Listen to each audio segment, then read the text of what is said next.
କାହାକୁ ଅନ୍ଧ ଭାବେ ବିଶ୍ୱାସ କରୁଛନ୍ତି କି? କାହାକୁ ଅନ୍ଧ ଭାବେ ଭରସା କରିବା ପୂର୍ବରୁ ଜାଣନ୍ତୁ ଚାଣକ୍ୟଙ୍କ ନୀତି।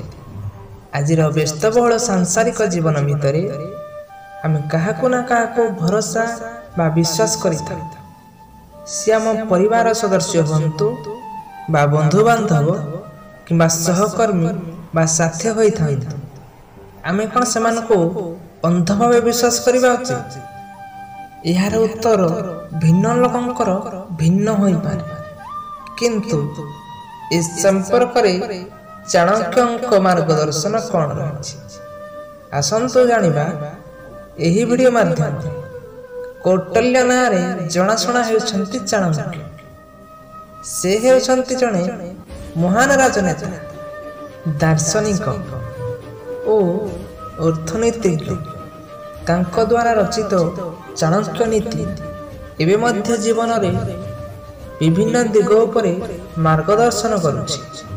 ଚାଣକ୍ୟଙ୍କ ମତରେ ଭରସା ସମସ୍ତଙ୍କ ଉପରେ ରଖନ୍ତୁ, କିନ୍ତୁ ଭାବିଚିନ୍ତି ରଖନ୍ତୁ, କାରଣ ବେଳେବେଳେ ନିଜର ଦାନ୍ତ ମଧ୍ୟ ଜିଭକୁ କାମୁଡ଼ି ଦିଏ।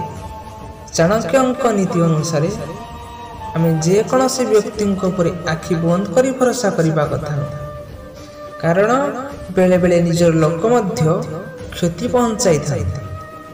ଯେମିତି ଜିଭ ଶରୀରର ଏକ ଅଂଶ, କିନ୍ତୁ ଦାନ୍ତ ତାକୁ କାମୁଡ଼ି ପକାଏ, ଠିକ୍ ସେହିଭଳି ଆମର ନିଜର ଲୋକ ମଧ୍ୟ ଧୋକା ଦେଇପାରନ୍ତି।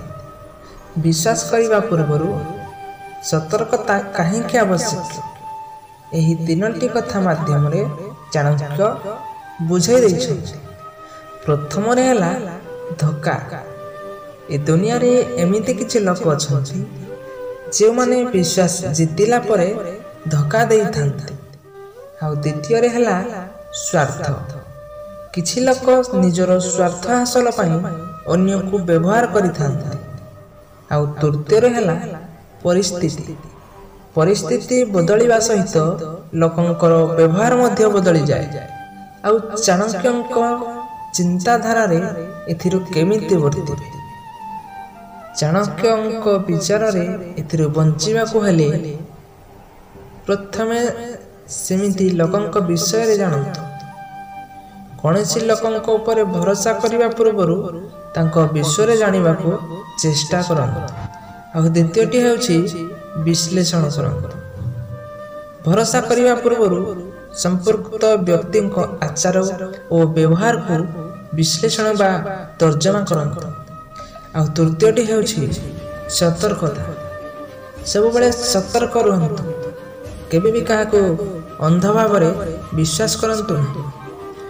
ଯଦି ଆମ ଭିଡ଼ିଓଟି ଭଲ ଲାଗିଥାଏ ଲାଇକ୍ କରନ୍ତୁ। ଯଦି ଆମ ଚ୍ୟାନେଲକୁ ନୂଆ କରି ଆସିଛନ୍ତି ଏବେ ହିଁ ସବସ୍କ୍ରାଇବ୍ କରନ୍ତୁ।